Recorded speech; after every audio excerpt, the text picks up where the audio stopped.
everybody, this is Napa Fan here, and this is race number 21 in season number 5 of the Chick-fil-A Cup Series. We are here at the Boston International Raceway for the Jeld-Wen 400, the second race in the round of 12 here in the Chick-fil-A Cup Series chase. And we have a guy who comes into this race outside the top 8 to advance onto the round of 8, starting on the pole. That's Caleb Hoffman in the number 6, the winner at Rockingham. And let you guys know, this racetrack here at Boston, it's kind of similar to Rockingham. It's about the same banking through the corners. It's a mile-long racetrack, and this might really suit Hoffman's style. I mean, he got the pole. We're just going to have to see what he does. Anyways, coming into this race, the 4 guys coming outside the top 8 in points coming into this race are Caleb Hoffman, John Arndt, Ryan Madden, and Jonathan Skibnicki. Those guys need some good finishes here in the next couple of races if they want to make their way into the top 8. You have to be in the top 8 in points to advance onto the round of 8. And, of course, we know from there how to do it. But still, Caleb Hoffman comes into this race 2 points off the cutoff mark, right behind Jordan Newman.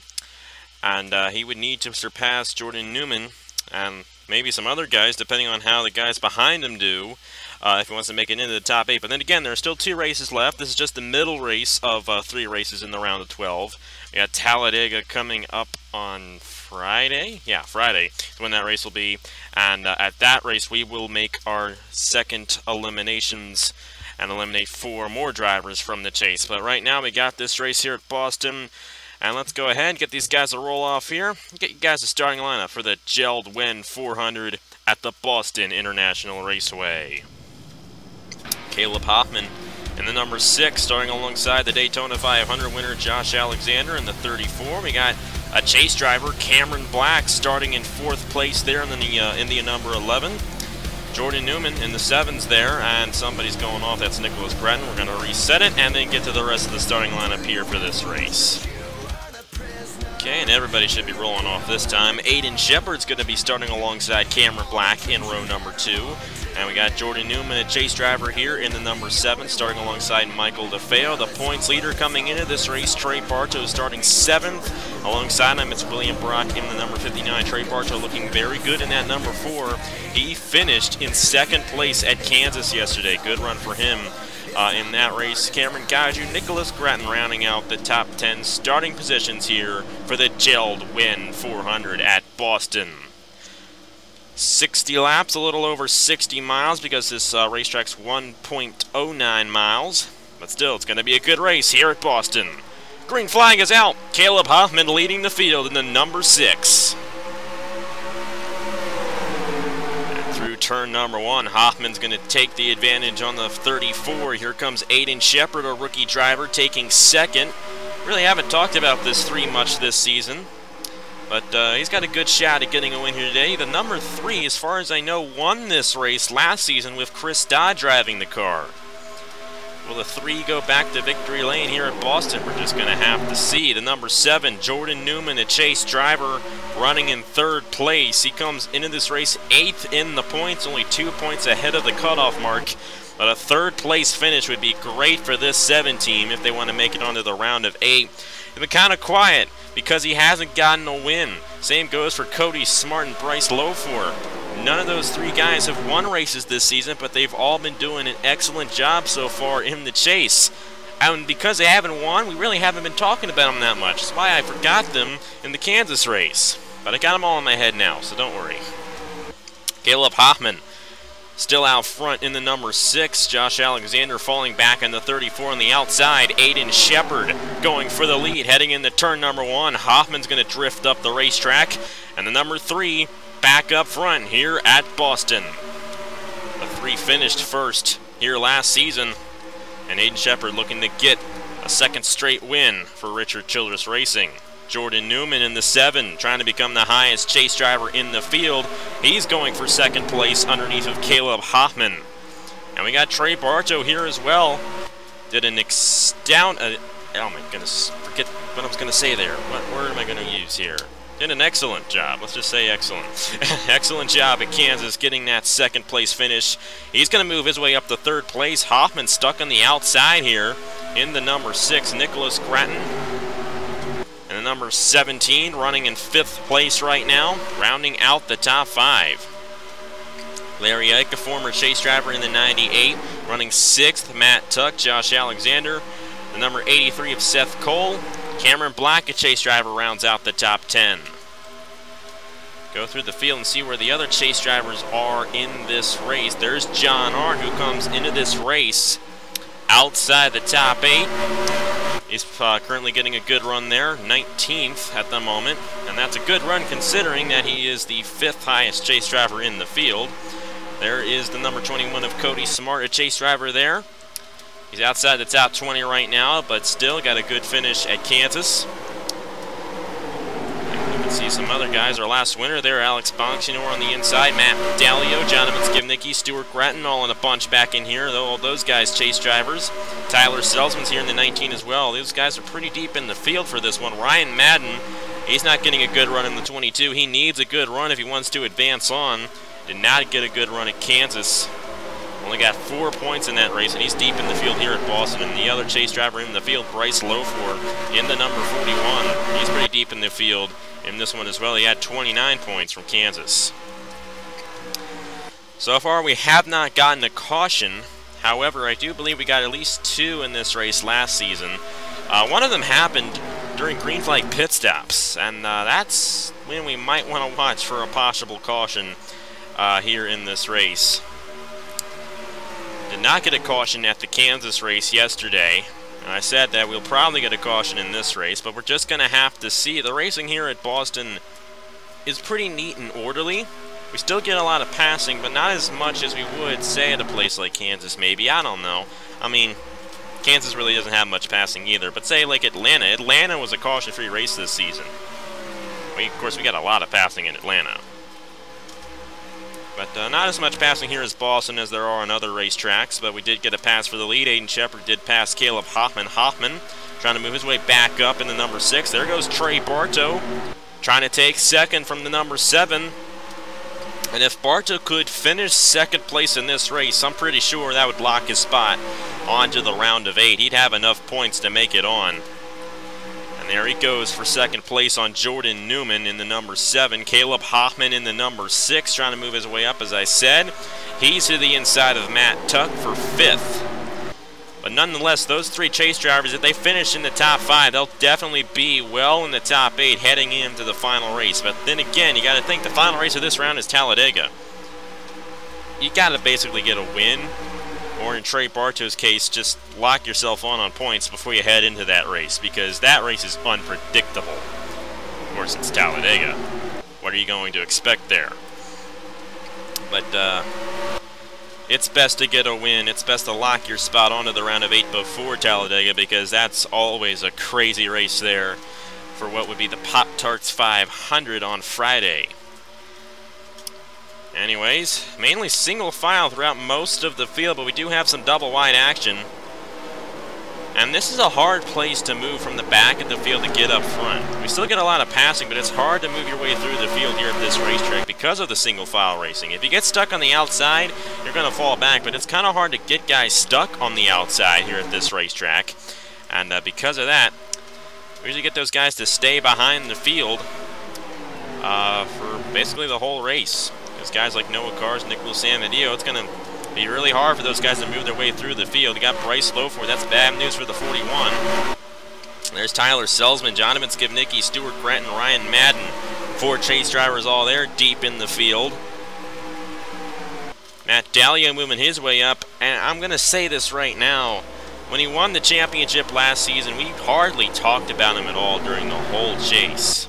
That's kind of what we've done this season. He is really good at being quiet now. But I tell you, if he gets into that Final 4, you're going to have to beat him. And it's going to be tough to beat him in that Final 4. Oh, got you in the wall up there in the 32. Not entirely sure what happened there, but that shows that stuff can happen here at this racetrack.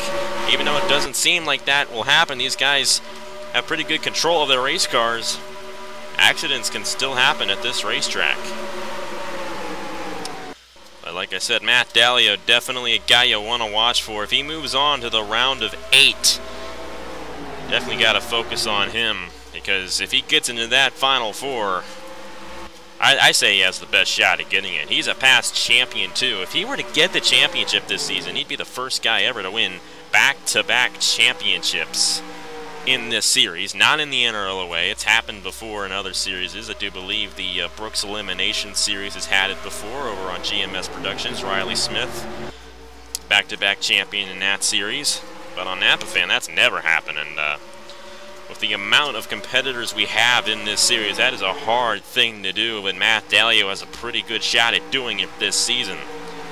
Trey Bartow closing up to the 3 of Aiden Shepard. Shepard's been out front for a while, and there's our crash. Alex Bongino, our last winner in the Chick-fil-A Cup Series, all torn up in the 1. Jacob Reed with damage in the 18. Grattan might have gotten a piece of this one in the 47. That's not good for him. I think he has some left side damage there. Bryce Lofor in the 41. He's coming down the pit lane as well. Another chase driver. There's Jacob Reed. He's all torn up. Now, it's kind of good news for Aiden Shepard. He is about to be passed for the lead by Trey Bartow. But it does appear that this number 3 is going to stay out front for now. But Bartow has a good shot at taking it here on the pit lane. We're going to see how these pit stops go, then review, and see what happened to bring out the first caution here in the Jeld-Wen 400 at Boston.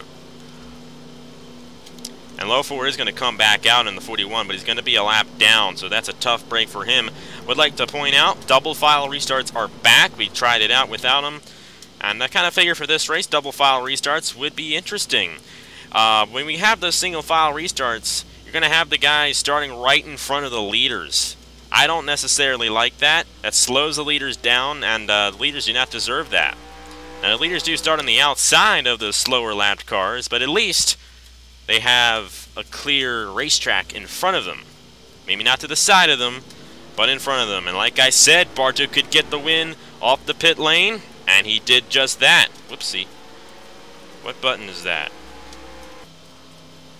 I did not want to turn the frames per second on. Why is that on? What button is that? S. That's the D. That's on it. F. There we go. It's F. Of course, frames per second. I'm an idiot. Anyways, Trey Bartow is going to be the leader when we restart here at Boston. Let's go ahead and see what happened to bring out the first caution in this race. It's something how most of the crashes here are not just pure contact on the racetrack from racing. Lots of times it's because of blown engines and people trying to come down the pit lane. It's not just pure contact, pure racing contact. That's what happened here. The Bongino blows up in the middle of turns 1 and 2. And that's just not a good thing to happen at a place like this. You're going to see him fall off here. A lot of these guys are going to avoid him. See Ryan Madden, Jonathan's give Nicky a couple of chase drivers there. Alonso's going to run right into him. Alonso's going to be okay, though. He just kind of slides into him. Jacob Reed gets into him kind of hard there. I think Dan Smith Jr. might have gotten a piece of this. Noah Cars is going to sideswipe the 47 here as Dan Smith Jr. comes down on the 47, and you're going to see Bryce Lofor get into the 18 of Jacob Reed. But part-time driver Dan Smith Jr. there in the 35. He went around the best part-time drivers so far this season in the Chick-fil-A Cup Series. Stuart Grattan, chase driver there in the 47. He did not get a good starting position here in this race, but some left side damage. He was still on the pit road after that set of pit stops for the rest of those guys where Trey Bartow won. But Jacob Reed all torn up. Bonks, we're getting the worst of this one, of course. He was a guy that started it. Nothing he could do to avoid it, but still tough break for the 1. Bryce Lofor as well. I think he's going to be starting on the inside here for this double file restart. A lap down in the 41. Tough break for him. And this is what happened here. The 1 just blows up. He has to slow it down. He tries to come down to the pit lane there and just can't do it. And no room for a lot of these guys here. I think Noah Cars is okay in the 42. You see Grattan, he had a really bad entry onto the racetrack there. That's going to unsettle his car. That might be why he's on the pit road for an extended period of time there in the 47. Dan Smith Jr. got a little bit of it. So did Bryce Lofor, and Bongino and Reed getting the worst of it. Tough break for those guys.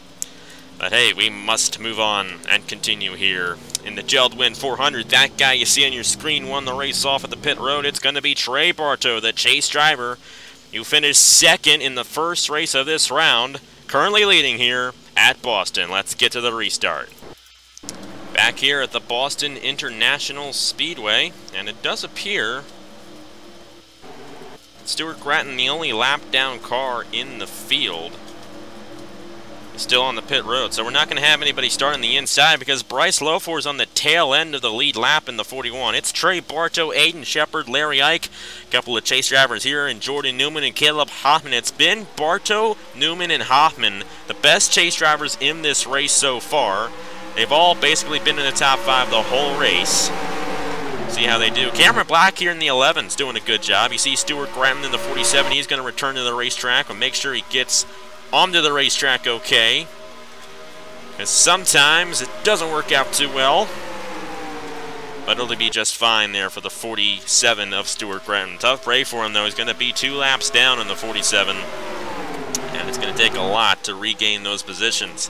If we have a crash fest, which I don't think we will here at Boston, but if we were to have a crash fest and he was able to avoid all those crashes, he'd be able to gain a lot of those positions back.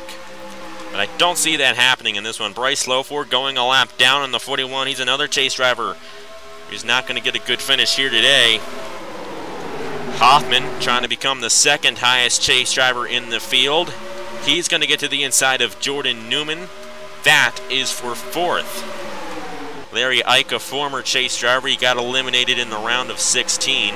See Newman a little high there on the racetrack. Sometimes, very rarely, they'll overshoot a corner, they'll hit the outside wall exiting the corner, they'll come back down, and they'll cause a crash. But it's kind of a hard thing for these guys to do here at Boston. Anyways, Trey Bartow leading the field in the number 4. He got that win at Nashville, and I'm going to say this.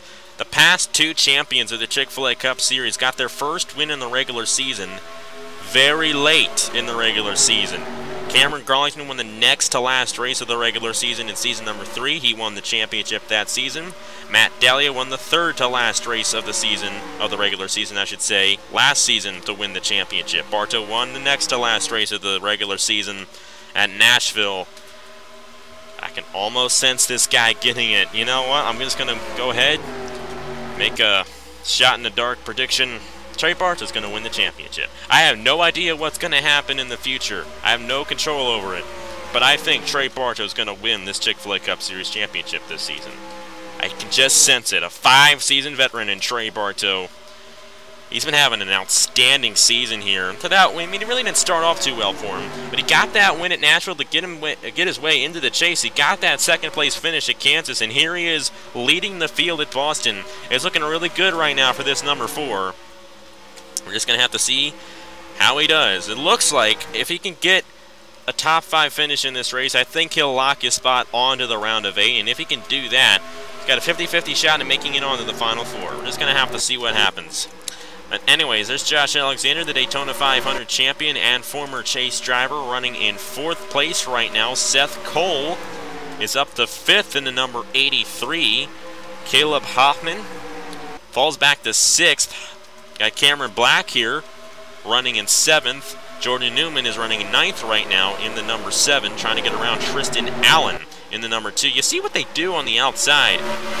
They go into the corner with a lot more speed, and they kind of shoot up the racetrack a little bit. Very interesting what they do if they're stuck on the outside heading in the 1. This one's going to be interesting. Whoa, what is going on here? This guy's racing pretty high on the racetrack. Blaine Keys, Cody Smart, another caution here at Boston. Noah Cars. Looks like Fitzwater might have gotten a piece of this one. Garrett Senor in the pit road in the 16. That Ryan Madden, that is not good at all for the 22.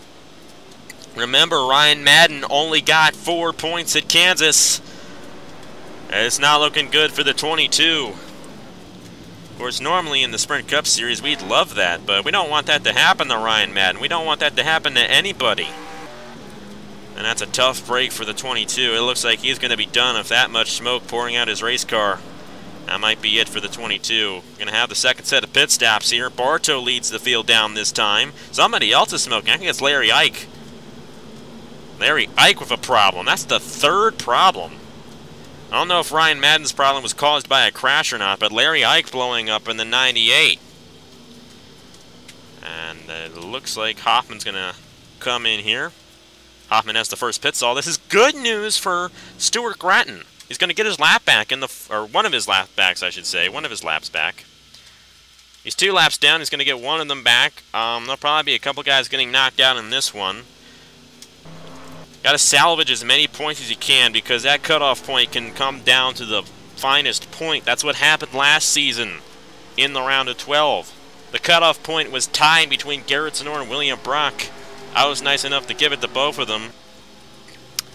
But if that were to happen again this season, I saved all the results from each race. So the tiebreaker for that would be, if it happened to be a tie for the final spot in the chase, it would be whoever finished highest of the other driver that would get the chase spot. I saved it all now, and we will not have a round of 9 this season. I guarantee it. We will have tiebreakers. I do apologize for that last season, but we fixed it for this season, and it's going to be interesting to see if that happens to happen, which driver would be able to make it in.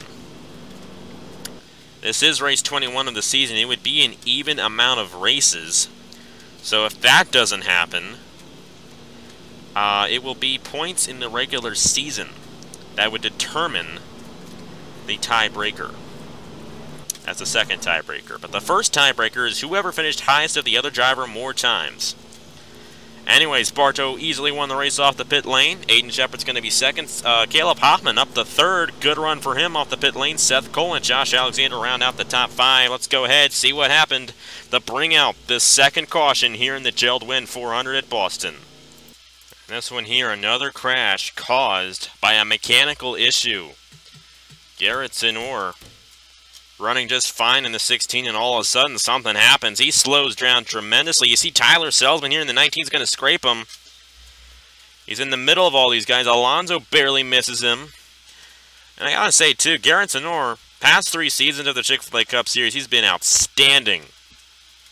But this season really hasn't been much to talk about for the driver of the number 16. You know, fun fact here, there are only 2 drivers in the field who have raced the same number for all 5 seasons. That's our leader, Trey Bartow. He's been in the 4 machine all 5 seasons. Garrett Zenor, the other guy, has been in the 16 every season of his career here in the Chick-fil-A Cup Series. All 5 of them. You see Noah Cars and past chase driver Zachary Fitzwater come in late to that one. Stuart Gratton avoids him. Still, it's a tough break for Garrett Zenor. However, he did get back onto the racetrack, and I think he'll be able to continue in the number 16, but I don't think that's going to be the case for Noah Cars and Zachary Fitzwater. Replay this in real time, then we're going to get to the restart here in the Jeld-Wen 400. Not sure how Selzman's going to be in the 19 after he scraped the 16. It looks like minor damage for the 19, but it's not minor damage for that guy in Fitzwater. Noah Cars all torn up in the 42. I think that card's going to die just like his phone did. If you're subscribed to his channel, the phone he had for 3 years died. Doesn't work anymore. I've had mine for 2 years now.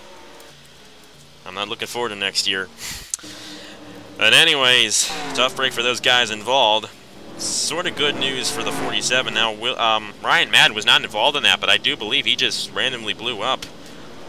That's 4 problems there, because Zenor had a problem. He slowed down on the racetrack.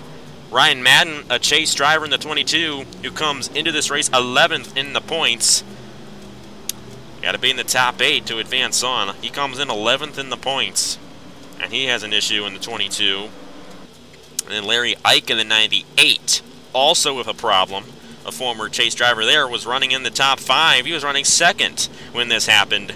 It doesn't look like he's going to continue in that machine here today. But anyways, this guy is Trey Bartow. He's going to restart right now here in the Jeld-Wen 400. Our first double file restart since possibly Indianapolis. Don't know if he had any double file restarts in Indy, but we're going to have one here for the first time in a while. We tried it without him for a while. We didn't really like it. And for the leaders' sake, especially, we really don't want the leaders to have anybody in front of them. And when we had single file restarts, those slow guys were right in front of the leaders, and that would really screw things up. But anyways, those guys on the inside not going anywhere. That's Zenor, It was Bartow, Shepard, Hoffman, Seth Cole, and I do believe Josh Alexander who restarted in the top 5 for that one. We went through that before we came back. We're going to watch with this one. Senor is going to really be in the way here. Bartow, Shepard, and Hoffman get away from all this. And this 16 is slow. He had that problem which caused the crash. He's going to go high, let these guys go to the inside of him, but 3 wide isn't the smartest thing to do. But hopefully Senor falls to the back of the field and we remain green. You see these guys running high on the racetrack. That happened the last caution, but there is no caution out on the racetrack. And of course, while we were focusing on Garrett Senor, we missed a pass for the lead. And it's Aiden Shepard who has taken it away from Trey Bartow in the number 4. This number 3 won here last season with Chris Dodd driving it. The 3 is looking pretty good this season at Boston.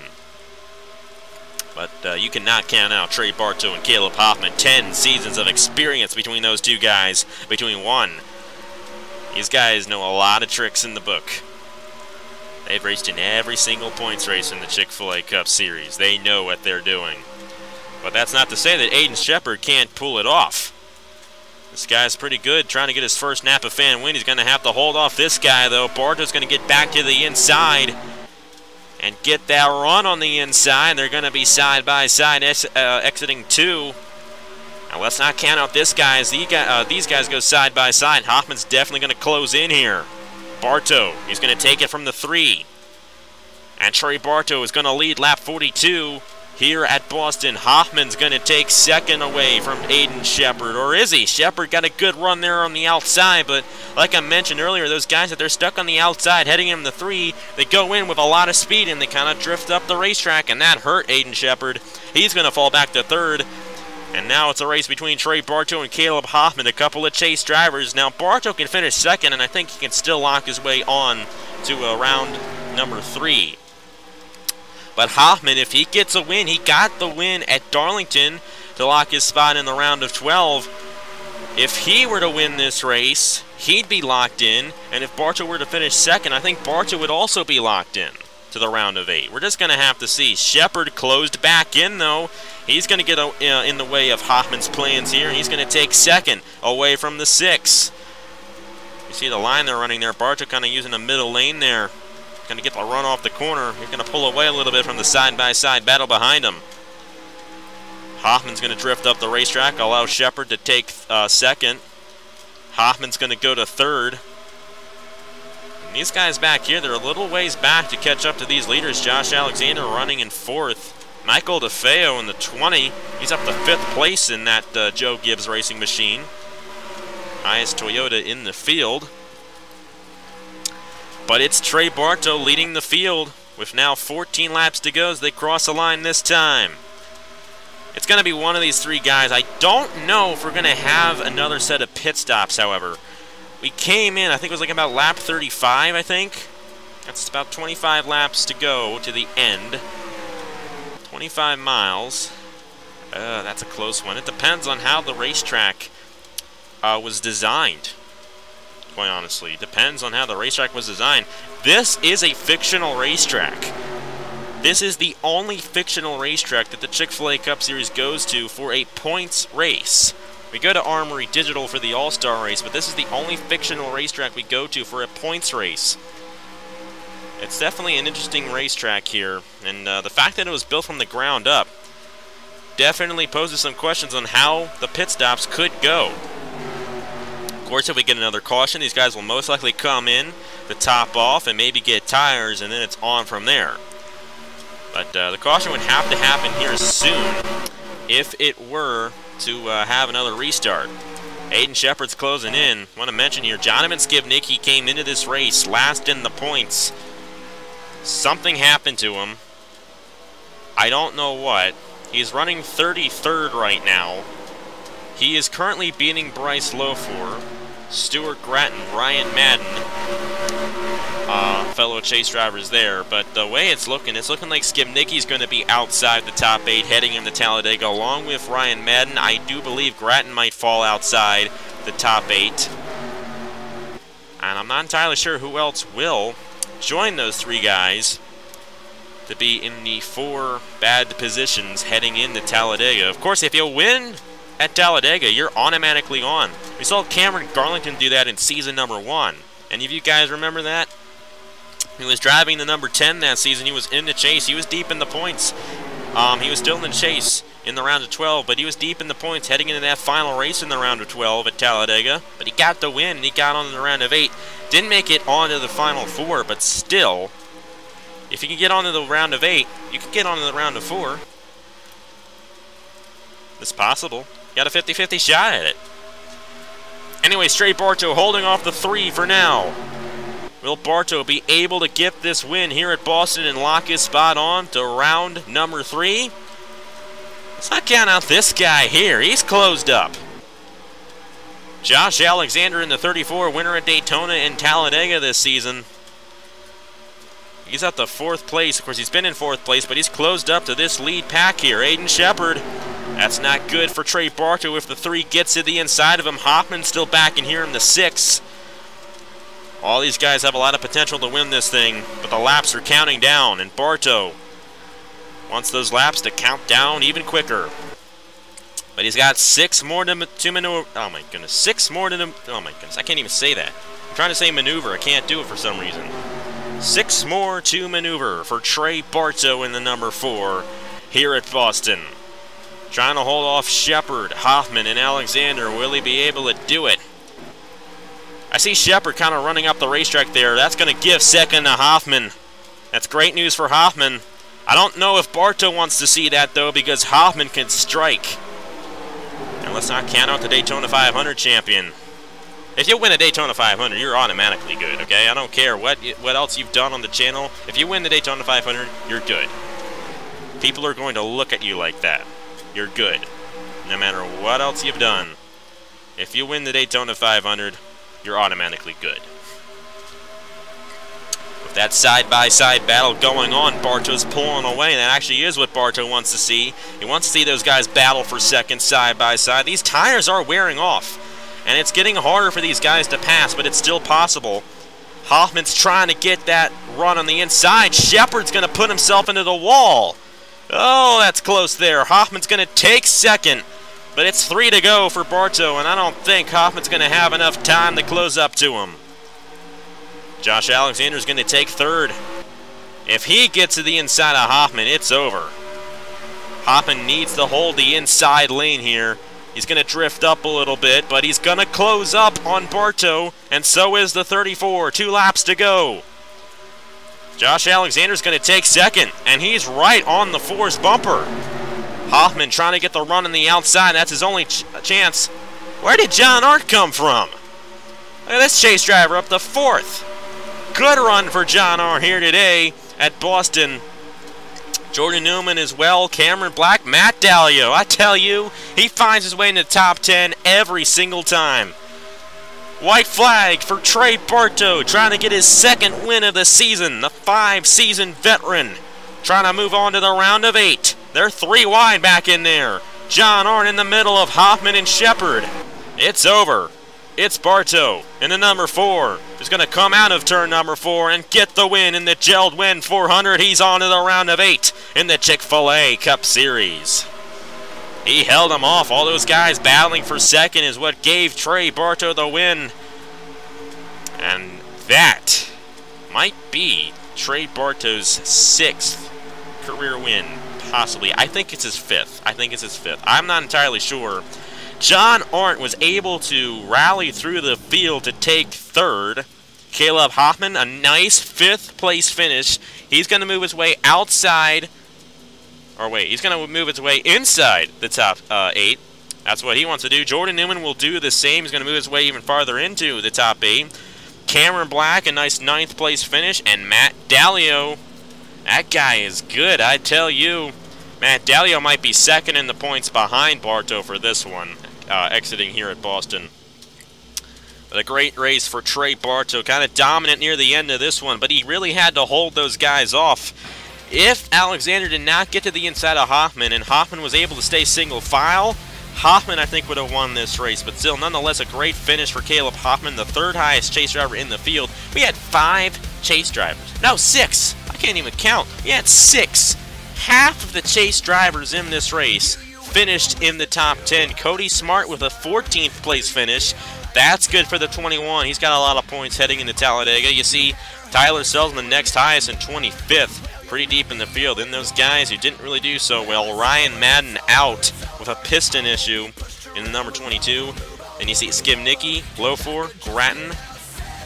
They didn't get good finishes either.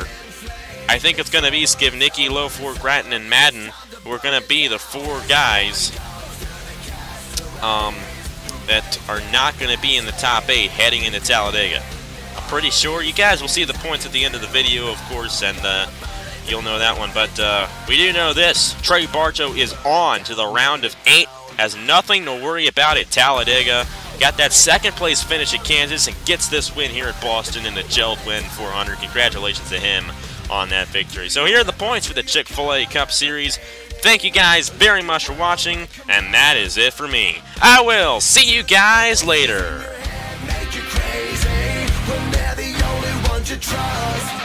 Well, it's over, it's over, it's over. I won't be pushed around. Move over, move over, move over. Get back or just get out. Set